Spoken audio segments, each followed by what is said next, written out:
I was told over and over that I wasn't welcome at any family event. Those words shaped my silence more than any insult ever could. My name is Aubrey Linton, I'm 30, and if you think you know how this ends, stay tuned. Because what happened on my wedding day didn't just change my life, it changed everything they thought they knew about me. Do you know what it's like to grow up surrounded by people who treat your existence like background noise? My family was loud, picture perfect, and selective. They had a rule that everyone followed, but no one said out loud. Belonging was conditional. If you didn't dress right, talk right, or make them proud, you were invisible. My mother, Catherine, was obsessed with appearances, not just the way things looked, but the way people perceived things. My father, Richard, ran a successful real estate business. They lived in one of those houses that looked like a magazine spread. Everything matched. Everything had a place. Except for me. I was the youngest of four. Three older brothers who fit the mold perfectly. They were athletes, businessmen, golden. And then there was me. Quiet, artistic, interested in things that didn't immediately translate to status or money. I wanted to study graphic design. I wanted to paint. I wanted to live a small, creative life. From age 14 onward, I heard the same refrain over and over. You can't wear that to the company dinner. What will people think? Why aren't you trying harder at school? Your brothers are on track for Harvard. You're not coming to Thanksgiving looking like that. We have standards. Family gatherings are for people who've made something of themselves. Are you sure you should come? And then the final blow, delivered when I was 17 by my mother during a family gathering. Honestly, Aubrey, you're not really welcome at these events. You bring a certain energy that doesn't fit with what we've built. Not welcome. Those three words lived in my chest like a stone. I didn't cry, I didn't argue, I just nodded and excused myself. That was the moment I learned that silence was a choice, and I chose it. After that conversation, I made a promise to myself.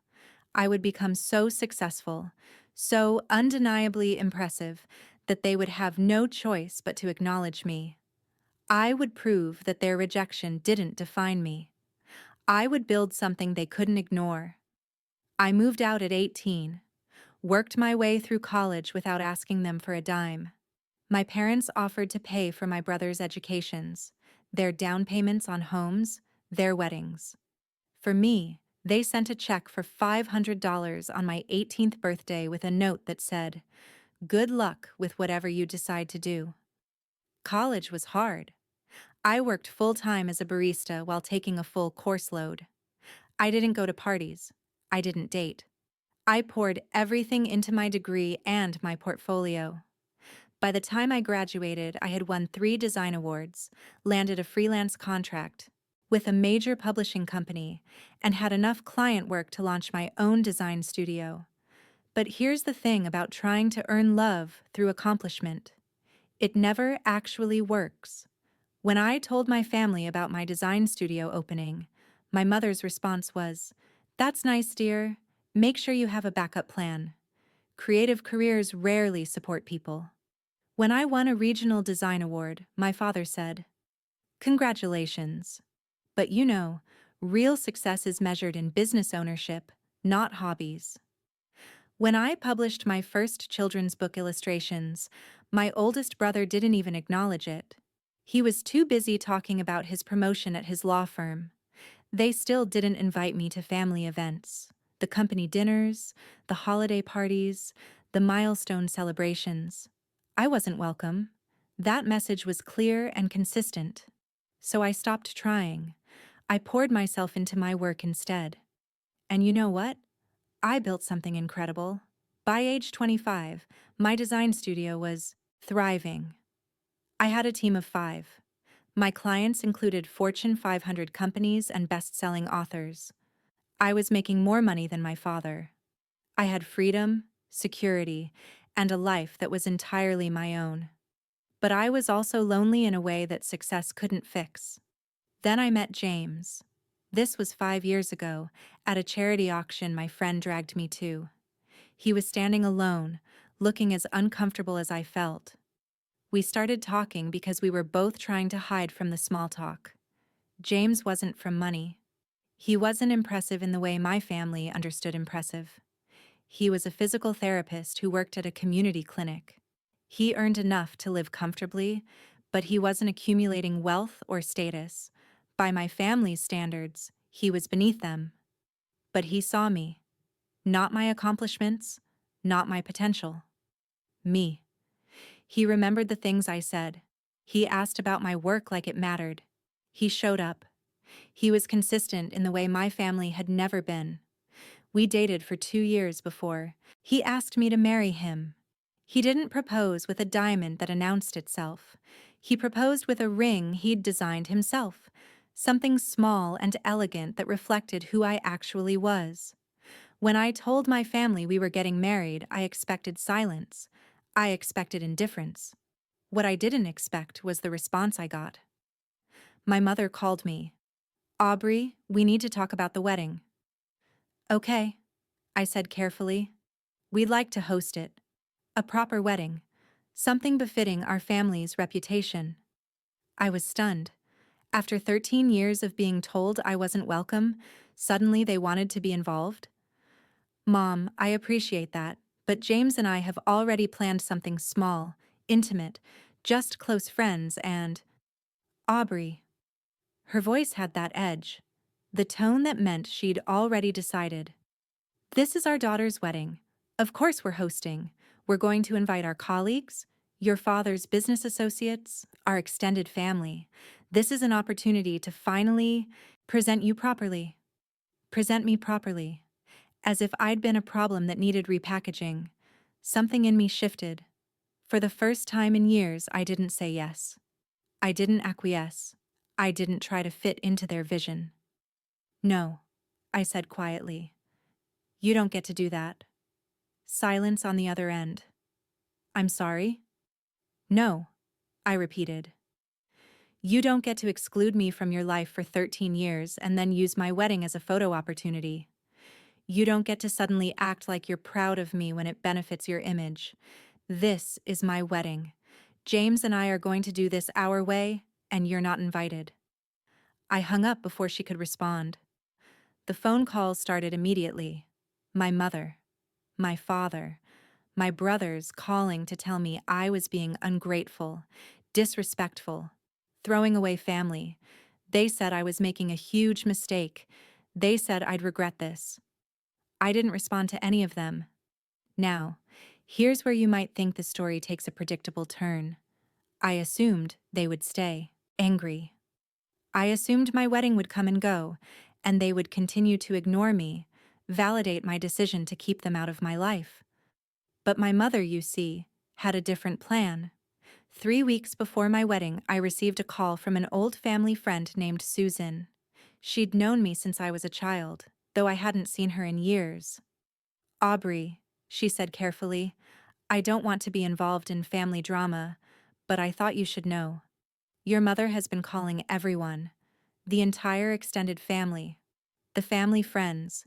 She's telling people that you're excluding your family from your wedding because you're ashamed of them. She's saying James comes from a poor background and that you're rejecting your roots. She's making you look ungrateful and cruel." My stomach twisted. Why would she do that? "Because," Susan said gently, "your family's reputation is everything to her, and your rejection of them feels like a public rejection of her. So she's rewriting the narrative. She's making you the villain." I thanked Susan and hung up. For a moment, I felt that old familiar feeling, the shame, the guilt, the sense that I was somehow the problem. But then something different happened. I got angry. Not the hot, explosive kind of anger, the cold, calculated kind. I sat down at my computer and I started writing an email. Not to my mother, not to anyone in my family, to a journalist I knew. Someone who had written a profile on me 2 years ago about my design studio and my work with nonprofit organizations. In that email, I told her the whole story. Everything. The years of rejection, the conditional love, the way I'd been told I wasn't welcome at family events, the attempts to exclude me, and then the sudden reversal when it became convenient. And finally, the way my mother was now manipulating the narrative to make me look like the villain. I included specific quotes, specific dates, specific incidents. I sent the email with a simple message. If you think this is a Florida story worth telling, here it is. With my permission. Then I made another call. To the event coordinator I'd hired for my wedding. A woman named Margaret who had become a friend over the planning process. Margaret, I said, I need to add something to the wedding. Something special. I want to do a surprise video. Can we make that happen? Of course, she said. What did you have in mind? I spent the next week creating something I'd never created before. Not a professional design piece. Something personal, raw, honest. It was a video, 7 minutes long. In it, I told the story of my life, the rejection, the years of trying to prove myself, the moment I stopped needing their approval because I'd built something real without them. I talked about James, about the life we were building together, about the fact that I was okay. More than okay. I was happy. But I also talked about what their rejection had taught me. It taught me resilience. It taught me to trust myself. It taught me that love shouldn't be conditional. That family shouldn't require you to erase yourself to belong. I didn't attack them. I didn't yell or cry. I just told the truth. If you're watching this, I said to the camera, and you've felt rejected by the people who are supposed to love you unconditionally, I want you to know something. Their inability to see your worth doesn't mean you don't have worth. It just means they're not capable of seeing it. And that's not your problem to solve. I showed the video to James. He watched it silently and then pulled me into a hug. You're going to shake things up, he said. Maybe, I replied. But I'm done being invisible. The wedding was small, exactly as we'd planned. 120 people. Friends, close colleagues, James's family, who had welcomed me completely. A few select extended family members on my side who had always treated me with kindness. My parents weren't there. My brothers weren't there. The people who had shaped my entire understanding of worth and belonging were absent, and I was at peace with that. The ceremony was beautiful. James wrote his own vows and made everyone cry. I wore a dress I'd designed myself, something that looked like me, not like someone's idea of what a bride should be. My best friend walked me down the aisle instead of my father. During the reception, Margaret pulled me aside. The video is ready to play, she said. Are you sure about this? I looked around the room. At James, who was laughing with his friends. At my Aunt Linda, who had driven 6 hours to be there. At my best friend from college, who had helped me through every hard moment. Yes, I said. I'm sure. After dinner, as people were mingling and dancing, Margaret dimmed the lights and the video began to play. For 7 minutes, the room was silent. Afterward, people came up to me. Many of them cried. Some of them shared their own stories of family rejection, of conditional love, of building lives despite not being welcomed home. But there was one moment that mattered most. My Aunt Linda pulled me aside. Your mother called me this morning, she said quietly. Before the ceremony, she asked if I was coming, and when I told her yes, she told me I was betraying the family by supporting your decision to exclude her. I felt my chest tighten. I told her, Linda continued, that I'd been watching you for 30 years. I'd seen how she treated you. And I told her that showing up for you wasn't a betrayal of the family. It was exactly what family should do. I hugged my aunt, and for the first time in a very long time, I felt like I belonged somewhere. But the story doesn't end at the wedding. Not really. 3 days after my wedding, the journalist published her article. It ran in a major publication. The headline was, "The Cost of Conditional Love: One Woman's Journey to Self-Worth Beyond Family Approval." The article included everything I'd told her: direct quotes, specific incidents, a detailed account of how I'd been rejected by my family for not fitting their image, and how that rejection had shaped every decision I made. But it also included something else. It included interviews with my Aunt Linda, my college best friend, and two of my clients who talked about my character and my work. It painted a picture not of an ungrateful daughter, but of a woman who had built something extraordinary despite incredible odds. Within 24 hours, the article was shared more than 100,000 times. My mother's phone started ringing, from people in her social circle, from other women in the country clubs she belonged to, from colleagues of my father's who'd read the article and formed their own opinions about how she'd treated me. The narrative she'd tried to control had spiraled completely out of her hands. I know this because my Aunt Linda told me. I didn't look at the article again. I didn't read the comments. I didn't follow the story as it spread. That would have been giving them power over me, and I was done doing that. What I did do was block my mother's number, my father's number. I didn't respond to the messages that came through mutual friends. I didn't acknowledge the attempts at reconciliation that would inevitably come. I had already said everything I needed to say. Publicly.